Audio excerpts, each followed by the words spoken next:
तो देखो ये पक्का बुद्धि में बैठ जाना चाहिए कि देने वाला दाता जो एक कहा जाता है, जिसमें दो आत्माएं पार्ट बजाती हैं, उनमें दाता बाप एक है और दूसरी आत्मा दाता है या लेता है? लेता है। जो खुद लेता है वो दूसरों को दे सकता है? नहीं दे सकता। माना बाप समझाते हैं मुरली में, वो त्रेता वाला राम वाली आत्मा नहीं। कौन सी आत्मा? संगम युग में जो राम का पार्ट बजाती है। रम्मिते योगिनो यस्मिनीति राम, जिसमें योगी लोग अतीन्द्रिय सुख में रमण करते हैं, वो राम। अतीन्द्रिय सुख देने वाला कौन सी आत्मा है? इंद्रिय धारण करने वाली जन्म जन्मांतर की आत्मा है, या इस सृष्टि पर आने पर भी, शरीरधारी में प्रवेश करने पर भी अतीन्द्रिय स्टेज में रहती है, वो शिव की आत्मा है। अतीन्द्रिय सुख देने वाली कौन सी आत्मा है? शिव की आत्मा है। इसलिए शिवलिंग कहा जाता है। जो मंदिर में यादगार बनी हुई है साकार निराकार के मेल की, प्राचीन ते प्राचीन मंदिर सोमनाथ मंदिर में भी थी यादगार। बड़ा गोल लिंगाकार लाल पत्थर का लिंग, साकार की यादगार, और उसके बीच में निराकार की यादगार हीरा जड़ा हुआ था। वो निराकार अतीन्द्रिय सुख देने वाली आत्मा है। इसलिए शिवलिंग कहा जाता है या शंकर लिंग कहा जाता है?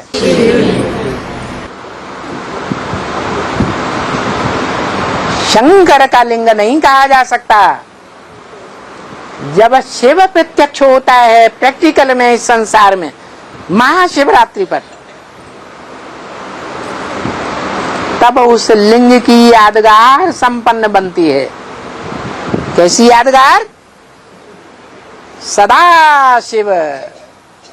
क्या? कैसा सदा शिव? कि चाहे इंद्रियों का कैसा भी गहरे से गहरा कर्म इंद्रिया को सुख लेने वाली स्टेज हो, तो भी उस समय भी इंद्रियों से परे की स्टेज का सुख लेगा, आत्मिक सुख लेगा। देह की इंद्रियों के सुख में रमण नहीं करेगा। इसलिए उस लिंग को हाथ, पांव, नाक, कान, आंख नहीं दिखाया जाता। क्यों नहीं दिखाया जाता? ये आत्मा की स्टेज दिखाई गई है कि वो आत्मा जिसको शिवलिंग कहा जाता है, भगवान का सगुण रूप, साकार रूप, वो आत्मा भी निराकारी स्टेज धारण कर लेती है। निराकारी, निर्विकारी और निर्गुण, निरहंकारी। तो ये दो आत्माएं हैं जो कंबाइंड एक शरीर में पार्ट बजाती है और मुक्ति, जीवन मुक्ति का वर्षा देती है। वर्षा देने वाला बाप या माँ वर्षा कौन देता है? बाप वर्षा देता है। तो वर्षा देने वाली आत्मा निराकार शिव ज्योति बिंदु है। जिस साकार के मनुष्य तन में प्रवेश करती है वो आत्मा वर्षा देने वाली नहीं है, वो माता का रूप है, पंच तत्वों का पुतला। 5 तत्वों का पुतला है या नहीं है? है, प्रकृष्ट पुतला है। तो वो पुतला माता के रूप में गाया हुआ है, उसको कहते हैं त्वमेव माता च पिता त्वमेव। सब संबंध उसके साथ बन जाते हैं। तो माता पिता और फिर उनको बाप दादा भी कहा जाता है। क्या? वो बाप भी है और आत्मिक स्थिति में रहने वाले जो बच्चे हैं उनकी बुद्धि में रहना चाहिए कि वो कंबाइंड रूप जो बाप दादा का पहला रूप है वो आत्माओं का कॉम्बिनेशन है या देह के कॉम्बिनेशन के रूप में देखेंगे? आत्मा का कॉम्बिनेशन। एक है बाप और दूसरा है दादा। दादा माने बड़ा भाई, माने आत्माओं के बीच में बड़ा भाई।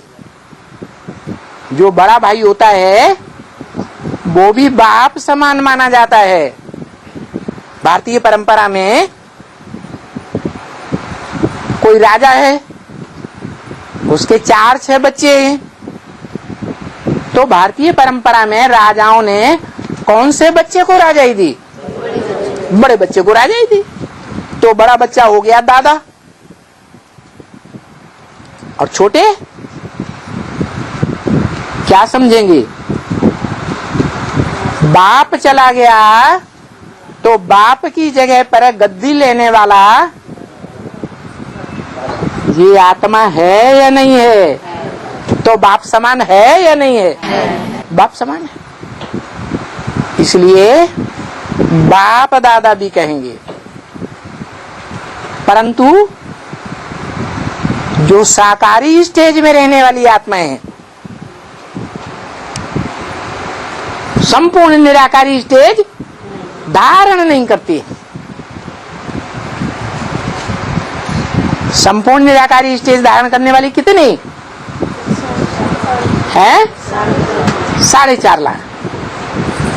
वो 4.5 लाख बीज रूप आत्माएं सृष्टि के आदि से लेकर के कलयुग के अंतिम जन्म तक भी जो आत्माएं ऊपर से नीचे उतरती हैं उन सब की बीज रूप बाप हैं।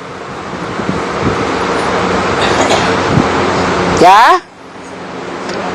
उन बीजों के साथ आधार मूर्त माताएं भी हैं। क्या? आधार मूर्त माताएं भी हैं। जैसे बुद्ध आया तो सिद्धार्थ में प्रवेश किया, जिसमें प्रवेश किया वो उसकी बन्नी हुई या नहीं हुई है? मासूका हुई या नहीं हुई है? और वो ऊपर से आने वाली आत्मा आशिक हुई। आधार भी है माता और ऊपर से आने वाला निराकार बीज भी है। परंतु जो माता को जन्म देने वाला है होता है ना, है जो माता को जन्म देने वाला है, माने सिद्धार्थ को जिसने जन्म दिया वो बाप का पार्ट बजाने वाली आत्मा सिद्धार्थ से ज्यादा पावरफुल होगी या कम पावरफुल होगी? बाप तो बच्चे के मुकाबले जास्ती ही होता है। तो देखो हिस्ट्री में ये आया है कि बुद्ध वाली आत्मा ने जब बौद्ध धर्म चलाना शुरू किया भारत में, तो सिद्धार्थ के पिता ने उसको देश निकाला दे दिया। चीन जापान की तरफ जाकर उन्होंने अपना धर्म स्थापन किया।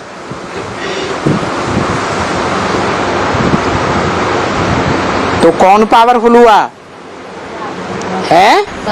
बाप ज्यादा पावरफुल हुआ। यही बात बताई कि माता पिता बाप दादा का याद प्यार और रूहानी बाप की रूहानी बच्चों को नमस्ते। क्यों? बाप दादा माता पिता का नमस्ते क्यों नहीं है? जो आत्मिक स्टेज में रहने वाले हैं नमस्ते है? हाँ, उसको तो मान सम्मान लेने की दरकार ही नहीं है। जो देहधारी होते हैं, आत्माएं, देह में जिनकी बुद्धि धरी रहती है, वो मान सम्मान लेना चाहते हैं। जिनकी बुद्धि देह में नहीं धरी हुई है, वो मान सम्मान लेना चाहते ही नहीं। आत्मा आत्मा बाई बाई की स्टेज बन जाती है। कोई मान दे तो भी प्रसन्न, अपमान करे तो भी प्रसन्न। तो बताया कि जो रूहानी बाप है, रूहों का बाप, आत्माओं का बाप, वो बच्चों को नमस्ते करते हैं, नमन करते हैं। जब नमन करते हैं तो सर झुकाते हैं कि नहीं है? माना वो अपने बुद्धि रूपी सर को बच्चों के सामने झुकाते। क्यों? बुद्धि रूपी सर जो है वो बाप का बड़ा या बच्चों का बड़ा? तो बाप काहे के लिए सर झुकाते हैं? निरहंकारी है। हाँ, निरहंकारी बाप जानते हैं कि मैं तो प्रैक्टिकल करता नहीं हूँ, करने वाला मैं हूँ, करता मैं हूँ, क्या करता हूँ? मैं तो करता हूँ। काम कौन करेंगे? हैं? मेरे बच्चे ही काम करेंगे। तो बाप बच्चों के सामने झुक जाते, नमस्ते करते हैं। बाकी बाप दादा साकार तन में है, माता पिता साकार तन में है या बिना साकार के? साकार तन में। जब तक साकार तन में है तो थोड़ा बहुत बेभान रहेगा या नहीं रहेगा? बेभान रहेगा। इसलिए उनका गुड मॉर्निंग नहीं करते हैं, नमस्ते नहीं करते हैं, क्या करते हैं? हैं? याद प्यार देते हैं, झुकते नहीं हैं। ओम शांति।